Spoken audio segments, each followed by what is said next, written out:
Pupils in the Western Cape stayed home today as gale-force winds closed down some schools. They were approached by two suspects who shot and robbed them. The growing, sometimes fatal, outcome of online shopping. Hello, I'm Jane Dutton.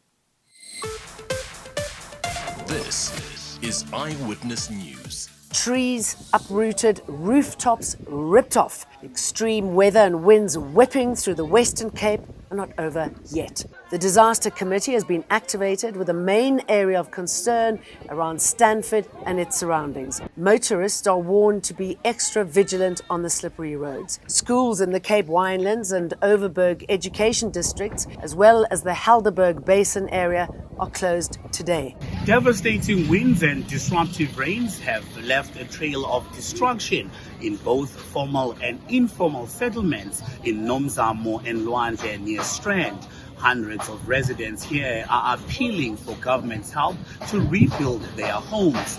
Long queues inside and outside of the local community hall have been forming since this morning, with many hoping to receive some essentials from humanitarian organization Gift of the Givers. Food, toiletries, blankets and clothes are some of the items handed to those severely affected by the stormy weather. While people here have had some reprieve from the rain, more downpours are expected in the region in this evening. Ndutuzelo Nene, Eyewitness News at Nomzamo Community Hall in Strand.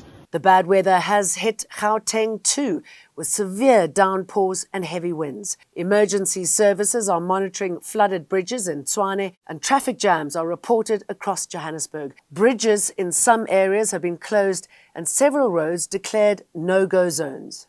The Tshwane Emergency Services would like to call residents to remain alert as the inclement weather conditions are rising, with a lot of rain still expected to come down.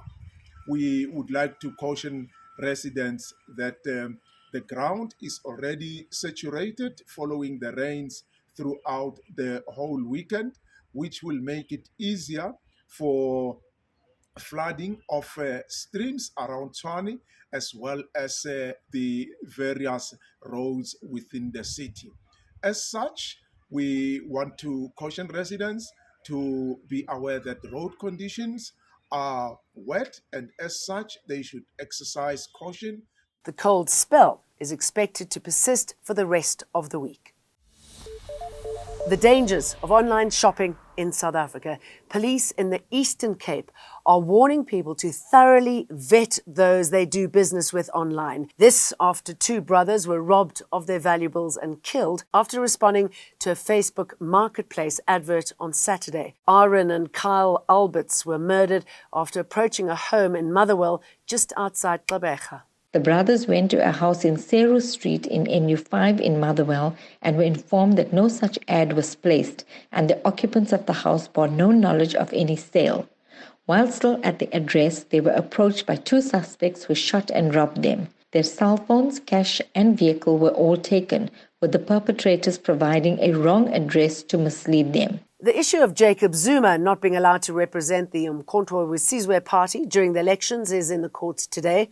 Here's how the drama between the party and the IEC played out. Several arguments were made in the electoral courts in Johannesburg today, where former President Jacob Zuma is challenging the IEC's decision on his candidacy in the upcoming elections. The former president's lawyers have argued that disqualifying Zuma disenfranchises millions of people who want to choose their leader via his new Umkhonto we Sizwe party. They've also made an argument on bias, claiming that based on a view that was expressed by one of the IEC commissioners prior to the objection lodged against the former president's candidacy, it is clear that the commission had prejudged his eligibility. But ultimately, it's all come down to the interpretation of Section 47, subsection 1E of the Constitution, which the IEC relies upon for its decision. The section bars the former president from being a member of parliament due to his 15-month prison sentence. Now, Zuma was granted a presidential remission 3 months into his sentence, and the question now begs whether that cancels the remainder of his sentence. The law is clear that anyone who's convicted of an offense and is sentenced to more than 12 months without an option of a fine is disqualified for 5 years after the sentence is completed. His lawyers say the former president's sentence was effectively 3 months and not 15. The IEC, however, argues that not only should Zuma's sentence be considered to be 15 months as handed down, but it should be noted that he would only qualify for parliament after 5 years from the completion of his sentence. The question now is when the former president's sentence was completed. His lawyers insist it was when he walked out of prison. The IEC's lawyers, however, have argued that serious lawbreakers should not be made lawmakers. Modise, Eyewitness News. Also in court today, the suspects arrested in connection with the murders of rapper Kiernan Forbes and his former manager, Tebelo Motswane. When court proceedings resumed in the high-profile murder case of rapper Kiernan Forbes and celebrity chef Tebelo Motswane in the Durban Magistrates Court today, lawyers representing accused 2 Lindani Ndimande and accused 5 Lindokuhle Ndimande responded to the state's case against them as proceedings for a bail application continued for all the accused. The court also heard that accused 4 Mziwe Themba Gwabeni, the alleged hit organizer, paid some of the accused because they worked for him, dismissing claims that the 133,000 rand paid to 5 of the accused in the matter was linked to the hit. He says some of his co-accused worked for him as security guards while another was his driver. He claims he missed payments for months, hence why he paid them the amount. The matter has now been postponed to the 2nd of next month for further proceedings. Nhlanhla Mabaso, Durban. Some political stories making the news. At least 2 parties in the multi-party charter have described DA leader John Steenhuisen's condemnation of those vying for power in the Western Cape as disingenuous and a demonstration of insecurity. Action SA and the Freedom Front Plus, both major partners in the MPC, say Steenhuisen's remarks are at odds with the DA's own belief in a competitive free market system. Steenhuisen warned supporters against a doomsday coalition and labelled parties such as Good, Rise Mzansi and the National Coloured Congress and the Patriotic Alliance as mercenaries. As to think that there should be no other political participation and representation in the Western Cape is quite arrogant and unacceptable. Long-time Julius Malema ally and former EFF Limpopo chairperson Josie Botani has returned to the ANC, along with more than 100 others, who he claims will help the party secure a major share of the votes in Limpopo. Botani says he will not be patronised or endure personal attacks during times of dispute in the ANC. While at the EFF, he came under fire from Malema over the performance of the fighters in the 2021 local government elections.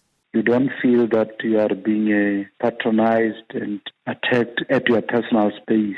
You can still differ in the ANC and still be a member in good standing and enjoy rights and benefits of the organization. Retired General Maumela Mojo Motau, who attempted to woo members of the SANDF into discussions on regime change, is now seeking to reset the country through the ballot. His party, Africans Reclaim, has fielded 89 candidates to contest for seats in the National Assembly. And our people are tough, and the media knows. Everybody knows. But the unfortunate part of it is that people are not interested in solving the problem. 2 specialized NASA flights flown by 4 scientists are expected to chase the solar eclipse in North America. The experts will collect data on the sun's corona. The space agency says this eclipse is unique and will cover a number of cities with more than 31 million people able to see it. The sky is expected to go pitch black for 4 minutes and 9 seconds. I'll certainly be watching. See you for more again tomorrow. Eyewitness News, in touch, in tune, and independent. For the latest, log on to ewn.co.za or ewn.mobi.